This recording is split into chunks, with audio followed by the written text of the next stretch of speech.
ಓಂ ಶ್ರೀ ಗುರುಭ್ಯೋ ನಮಃ. ಇಂದಿನ ದಿನ ಮೀನರಾಶಿಯವರಿಗೆ ಸಮಾಜದ ಪ್ರಮುಖ ವ್ಯಕ್ತಿಗಳಿಂದ ಅಪರೂಪದ ಆಹ್ವಾನಗಳನ್ನು ಇಂದಿನ ದಿನ ಸ್ವೀಕರಿಸುತ್ತೀರಿ.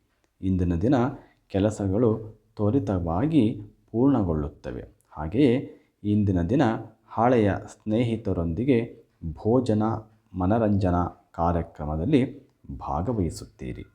ಇಂದಿನ ದಿನ ವೃತ್ತಿಪರ ವ್ಯವಹಾರಗಳು ಅಭಿವೃದ್ಧಿಯನ್ನು ಹೊಂದುತ್ತವೆ. ಹಾಗೆಯೇ ಉದ್ಯೋಗದಲ್ಲಿ ಹೊಸ ಪ್ರೋತ್ಸಾಹ ಸಿಗುತ್ತದೆ. ಸರ್ವೇ ಜನ ಸುಖಿನೋ ಭವಂತು.